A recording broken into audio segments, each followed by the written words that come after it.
नमो भगवते वासुदेवाय नमः। संक्षिप्त महाभारत कथा आदि पर्व के अंतर्गत भाग 46। आज की कथा में खांडवदाह की कथा। वैशंपायन जी कहते हैं, जन्म जी, जैसे जीव शुभ लक्षणों और पवित्र कर्मों से युक्त मानव शरीर पाकर सुख से रहता और अपनी उन्नति करता है, वैसे ही प्रजा धर्मराज युधिष्ठिर को राजा के रूप में पाकर सुख और शांति के साथ उन्नति करने लगी। उनके राजत्व काल में सामंत राजाओं की राज्य लक्ष्मी अवचिल हो गई, प्रजा की बुद्धि अंतर्मुखी हो गई, धर्म का बोलबाला हो गया। जैसे पूर्णिमा के निर्मल चंद्रमा को देखकर लोगों के नेत्र और मन शीतल हो जाते हैं, वैसे ही संपूर्ण प्रजा राजा युधिष्ठिर के दर्शन से आनंदित हो जाती। प्रजा युधिष्ठिर को केवल राजा मानकर ही आनंदित नहीं होती थी, बल्कि वे कार्य भी ऐसे ही करते थे जो प्रजा को अभिष्ट होते थे। धर्मराज कभी अनुचित, असत्य एवं अप्रिय वाणी नहीं बोलते थे। वे जैसे अपनी भलाई चाहते, वैसे ही प्रजा की भी। इस प्रकार सब पांडव अपने तेज से समस्त राजाओं को संतप्त करते हुए आनंद से रहते थे। एक दिन अर्जुन की प्रेरणा से भगवान श्री कृष्ण धर्मराज युधिष्ठिर की आज्ञा लेकर यमुना के पावन कुलीन पर जल विहार करने के लिए गए। वहां उन लोगों की सुख सुविधाओं के लिए विहार भूमि सुसज्जित कर दी गई थी। उस समृद्ध संपन्न वन्य प्रदेश और उनके विश्राम भवन में वीणा, मृदंग और बांसुरी आदि वाद्यों की सुमधुर ध्वनि हो रही थी। भगवान श्री कृष्ण और अर्जुन ने वहां बड़ी प्रसन्नता के साथ आनंद उत्सव मनाया। दोनों मित्र पास ही पास बहुमूल्य आसनों पर बैठे हुए थे। उसी समय एक लंबे ढील डोल के ब्राह्मण वहां उपस्थित हुए। उनका शरीर क्या था, मानो तपाया हुआ सोना ही था। सिर पर पिंगल वर्ण की जटाएं, मुंह पर दाढ़ी मूछ और शरीर पर वल्कल वस्त्र थे। इस तेजस्वी ब्राह्मण को देखकर श्री कृष्ण और अर्जुन उठ खड़े हुए। ब्राह्मण ने कहा, आप दोनों संसार के श्रेष्ठ वीर और महापुरुष हैं। मैं एक बहुभोजी ब्राह्मण हूँ। इस समय मैं खांडव वन के पास बैठे हुए आप लोगों के सामने भोजन की भिक्षा मांगने आया हूँ। भगवान श्री कृष्ण और अर्जुन ने कहा, आपकी तृप्ति किस प्रकार के अन्न से होती है, आज्ञा कीजिए। हम लोग उसी के लिए प्रयत्न करें। ब्राह्मण ने कहा, मैं अग्नि हूँ, मुझे असाधारण अन्न की आवश्यकता नहीं। आप मुझे वही अन्न दीजिए जो मेरे योग्य है। मैं खांडव वन को जला डालना चाहता हूँ, परंतु इस वन में तक्षक नाग अपने परिवार और मित्रों के साथ रहता है, इसलिए इंद्र सर्वदा इस वन की रक्षा में तत्पर रहता है। जब जब मैं इस वन को जलाने की चेष्टा करता हूँ, तब तब वह मुझ पर जल की धाराएं उड़ेल देता है और मेरी लालसा पूरी नहीं हो पाती। आप दोनों अस्त्र विद्या के पारदर्शी हैं, इसलिए आप लोगों की सहायता से मैं इसे जला सकता हूँ। मैं आप लोगों से इसी भोजन की याचना करता हूँ। जन्मेजय ने पूछा, भगवान, अग्निदेव अनेकों प्राणियों से भरे एवं इंद्र के द्वारा सुरक्षित खांडव वन को क्यों जलाना चाहते थे? वैशंपायन जी ने कहा, जन्मेजय, प्राचीन समय की बात है। एक बड़ा ही शक्तिशाली और पराक्रमी श्वेतनिक नाम का प्रसिद्ध राजा था। उन दिनों वैसा यज्ञ प्रेमी, दाता और बुद्धिमान राजा कोई नहीं था। उसने बड़े बड़े यज्ञ किए। उसके यज्ञ कराते कराते ऋषिदेव आदि थक जाते, उब जाते और कभी कभी तो अस्वीकार करके चले जाते, परंतु राजा का यज्ञ तो चलता ही रहता। वह अनुनय विनय करके और दान दक्षिणा दे देकर ब्राह्मणों को प्रसन्न रखता। अंत में जब सभी ब्राह्मण यज्ञ कराते कराते हार गए, तब राजा ने तपस्या के द्वारा भगवान शंकर को प्रसन्न किया और उनकी आज्ञा से दुर्वासा ऋषि के द्वारा महान यज्ञ करवाया। पहले 12 वर्ष और फिर 100 वर्ष के महायज्ञ में दक्षिणा दे देकर राजा ने ब्राह्मणों को छिपा दिया। दुर्वासा प्रसन्न हुए। राजा श्वेतिक अपने सदस्यों और ऋतुओं के साथ स्वर्ग से धारे। उस यज्ञ में 12 वर्ष तक अग्निदेव ने घी की अखंड धाराएं पी थी। इससे उनकी पाचन शक्ति क्षीण हो गई, रंग फीका पड़ गया और प्रकाश मंद हो गया। जब अंजीरण के कारण उनका अंग अंग ढीला पड़ गया, तब उन्होंने ब्रह्मा जी के पास जाकर प्रार्थना की, आप कोई ऐसा उपाय बताइए जिससे मैं पहले की तरह भला चंगा और स्वस्थ हो जाऊं। ब्रह्मा जी ने कहा, अग्निदेव तुम खांडव वन को जला दो तो तुम्हारी अरुचि और अंजीरण दूर हो जाएं और तुम्हारी गलनी भी मिट जाएगी।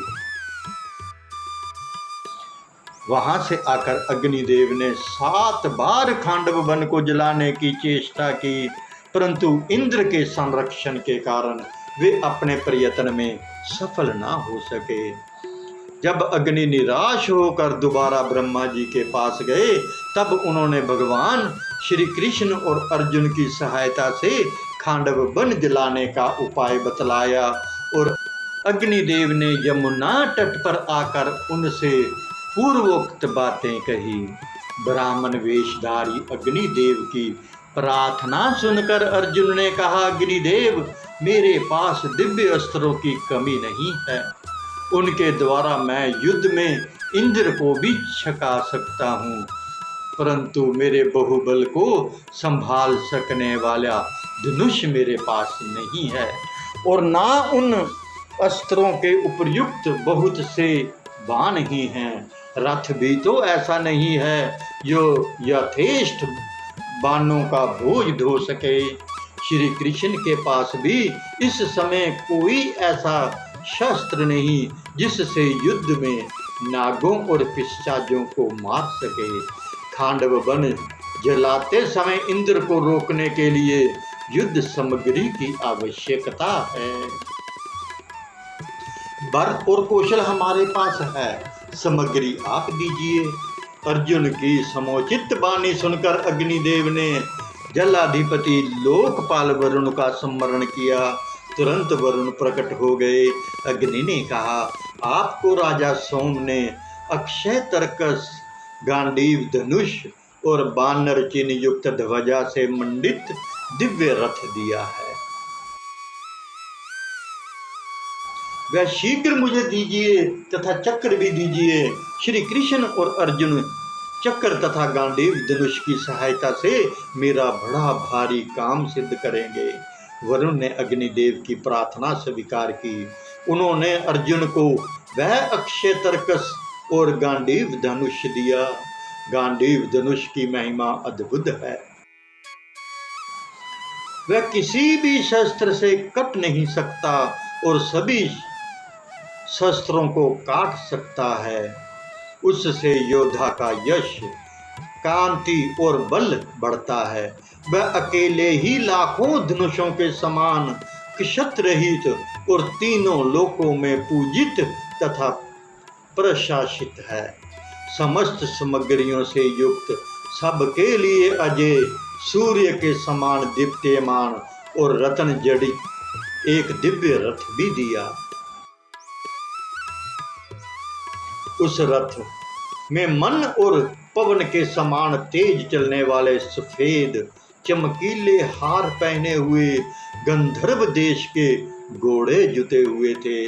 रथ पर सुवर्ण के डंडे में भयंकर बानर का चिन्ह से चिन्हित ध्वजा फहरा रही थी। ये सब पाकर अर्जुन के आनंद की सीमा न रही। जिस समय अर्जुन ने रथ पर सवार होकर धनुष को झुकाया और उस पर डोरी चढ़ाई, उस समय उसकी गंभीर आवाज सुनकर लोगों के कलेजे कांप उठे। अर्जुन ने समझ लिया कि अब हम अग्नि की पूरी तरह सहायता कर सकेंगे। अग्निदेव ने भगवान श्री कृष्ण को दिव्य चक्र और अग्नियास्त्र देते हुए कहा, मधुसूदन, इस चक्र के द्वारा आप जिसे चाहेंगे उसे मार डालेंगे। इस चक्र के प्रभाव के सामने समस्त देवता, दानव, राक्षस, पिशाच, नाग और मनुष्यों की शक्ति कुछ भी नहीं है। यह चक्र हर बार चलाने पर शत्रु का नाश करके लौट आया करेगा। वरुण ने भगवान श्री कृष्ण की सेवा में दैत्य नाशिनी एवं ब्रजध्वनि के समान शब्द से शत्रुओं का दिल दहला देने वाली कामोद की गदा अर्पित की। अब श्री कृष्ण और अर्जुन ने अग्निदेव की सहायता करना स्वीकार कर लिया और उन्हें खांडव वन जलाने की अनुमति दी। भगवान श्री कृष्ण और अर्जुन की अनुमति पाकर अग्निदेव ने तजोमय दवानल का प्रदीप्त रूप धारण किया और अपनी 7 ज्वालाओं से खांडव वन को घेर कर प्रलय जैसा दृश्य उपस्थित करते हुए उसे भस्मसत करना प्रारंभ किया। उस वन के सैकड़ों हजारों प्राणी चिल्लाते और चिंघाड़ते हुए इधर उधर भागने लगे। बहुत से प्राणियों का एक एक अंग जल गया, कोई लिपटों से झुलस गया, कितनों की आंखें फूट गई, किन्हीं के शरीर पर फोफले पड़ गए। बहुत से अपने संबंधियों के स्नेह बंधन में पड़कर भाग ना सके और एक दूसरे से लिपटकर भस्म हो गए। खांडव वन की आग इस प्रकार धधकने और दहकने लगी कि उसकी ऊंची ऊंची लिपटें आकाश तक पहुंच गई। देवताओं के हृदय में कंपकंपी होने लगी। आग की गर्मी से संतप्त होकर सभी देवता देवराज इंद्र के पास गए और कहने लगे, देवेंद्र, क्या ये आग समस्त प्राणियों का संहार कर डालेगी? क्या अभी प्रलय का समय आ गया? देवताओं की घबराहट और प्रार्थना से प्रभावित होकर और अग्नि की यह भयानक करतूत देखकर स्वयं इंद्र खांडव वन को अग्नि से बचाने के लिए तैयार हुए। उनकी आज्ञा से दल के दल बादल खांडव वन पर उमड़ आए और गड़गड़ाहट के साथ जल की मोटी मोटी धाराएं बरसाने लगे। अर्जुन ने अपने अस्त्र कौशल के बल से बाणों के द्वारा जल की बौछारें रोक दी। सारा आकाश बाणों के द्वारा ऐसा घिर गया कि कोई भी प्राणी उससे निकलकर बाहर ना जा सका। उस समय नागराज तक्षक खांडव वन में नहीं था, वह कुरुक्षेत्र चला गया था। परंतु उसका पुत्र अश्वसेन वहीं था और बचने का बहुत प्रयत्न करने पर भी अर्जुन के बाणों के घेरे से बाहर ना जा सका। अश्वसेन की माता ने उसे निगलकर बचाने की कोशिश की। वह मुंह की ओर से शुरू करके पूंछ तक निगल भी गई थी, परंतु अग्नि का प्रकोप बढ़ जाने से बीच में ही भागने लगी। अर्जुन ने ऐसा तक कर निशाना मारा कि उसका फन बिध गया। इंद्र अर्जुन का यह काम देख रहे थे। उन्होंने अश्वसेन को बचाने के लिए ऐसी आंधी चलाई और बूंदों की बौछार डाली कि अर्जुन क्षण भर के लिए मोहित हो गए। अश्वसेन वहां से निकल भागा। इंद्र के इस धोखे की बात याद करके अर्जुन क्रोध से तिलमिला उठे और पैने तथा तेज बाणों से आकाश को ढककर इंद्र से भिड़ गए। इंद्र ने भी अपने तीक्ष्ण अस्त्रों की वर्षा से अर्जुन को उत्तर दिया, पर चंड पवन भयंकर गर्जना के साथ समुद्र को क्षुब्ध करने लगा। आकाश जल बरसाने वाले बादलों से भर गया, बिजली चमकने लगी, वज्र की कड़क से लोगों का दिल दहलने लगा। अर्जुन ने वायुअस्त्र का प्रयोग किया, इंद्र का वज्र कमजोर पड़ गया, बादल तित्र बित्र हो गए, जल धाराएं सूख गई, बिजलियों की चमक लापता हो गई, अंधेरा मिट गया। अर्जुन का यह अस्त्र कौशल देखकर देवता, असुर, गंधर्व, यक्ष, राक्षस और सर्प कोलाहल करते हुए सामने आ गए। वे तरह तरह के अस्त्र शास्त्रों से श्री कृष्ण और अर्जुन पर प्रहार करने लगे। श्री कृष्ण और अर्जुन ने संयुक्त रूप से चक्र और तीखे बाणों के द्वारा सबकी सेना को तहस नहस कर दिया। ये सब देख सुनकर देवराज इंद्र के क्रोध की सीमा न रही। वह श्वेत वर्ण वाले ऐरावत हाथी पर चढ़कर श्री कृष्ण और अर्जुन की ओर दौड़े। उन्होंने जल्दबाजी में अपने वज्र का प्रयोग किया और देवताओं से चिल्लाकर कहा, अभी अभी दोनों मारे जाते हैं। सभी देवताओं ने अपने अपने अस्त्र उठाए। यमराज ने कालदंड, कुबेर ने गदा, वरुण ने पाश और वचित्र वज्र। इधर भगवान श्री कृष्ण और अर्जुन ने भी अपने धनुष चढ़ाए और निर्भयता के साथ खड़े हो गए। इन दोनों मित्रों की बाण वर्षा के सामने इंद्र आदि देवताओं की एक ना चली।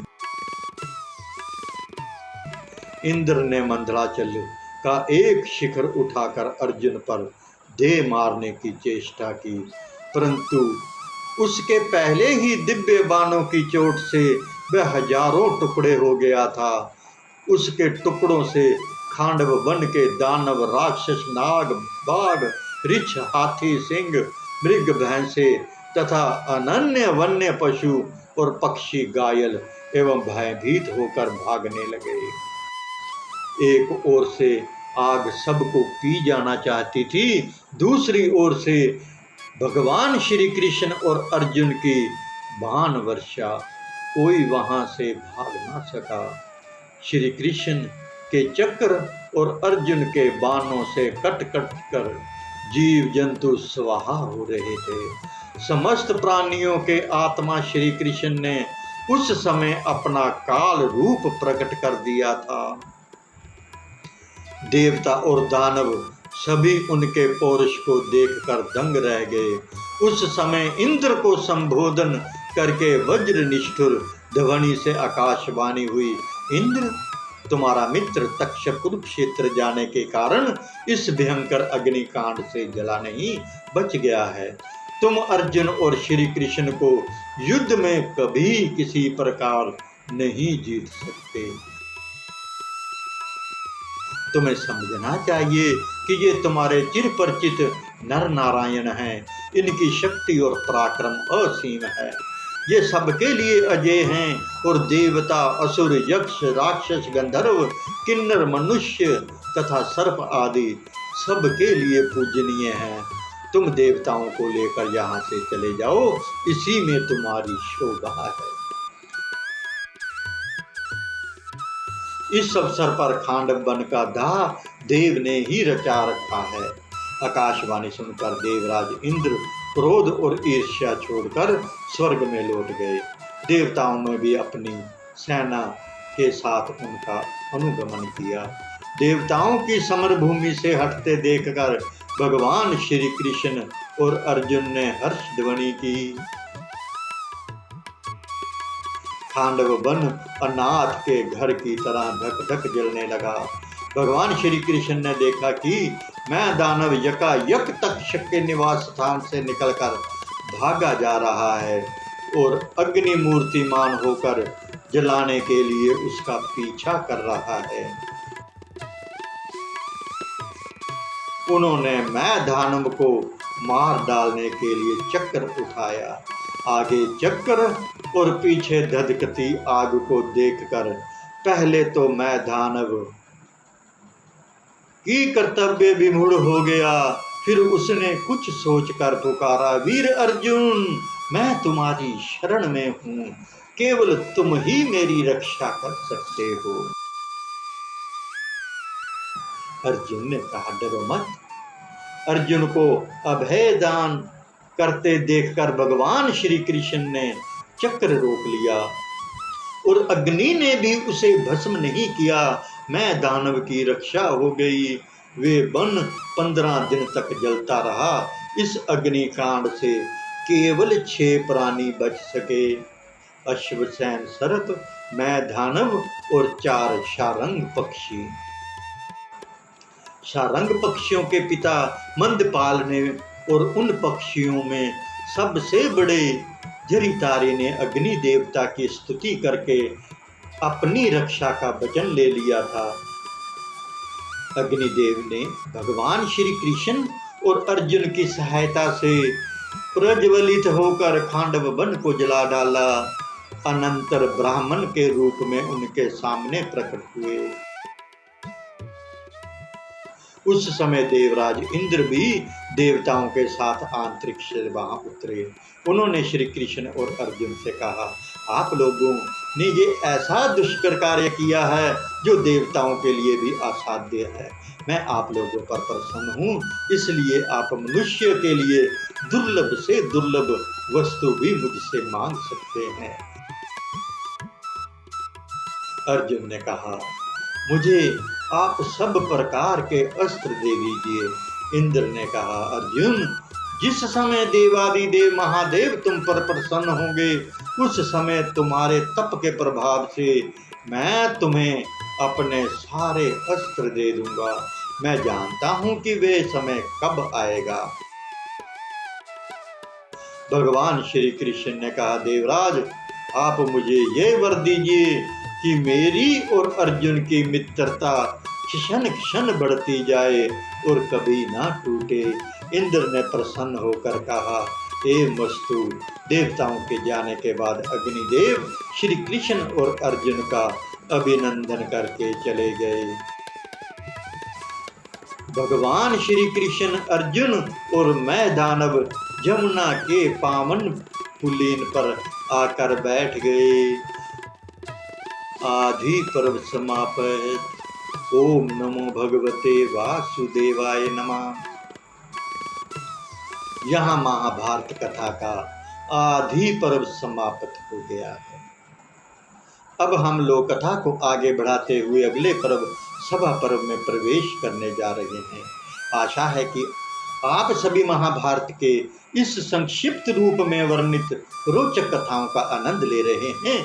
आगे और भी अनेकों रोचक एवं ज्ञानवर्धक कथाएं आने के लिए तत्पर हैं। आप सभी हमारे YouTube चैनल कान्हा सेवा के साथ जुड़ें तथा अपने सभी मित्रों को भी हमारे चैनल को लाइक और सब्सक्राइब करने के लिए आज ही आमंत्रित करें। आपके मित्र भी इन कथाओं का आनंद लें। धन्यवाद। हरे कृष्ण कृष्ण कृष्ण हरे हरे, हरे राम राम राम हरे हरे। जय श्री कृष्ण।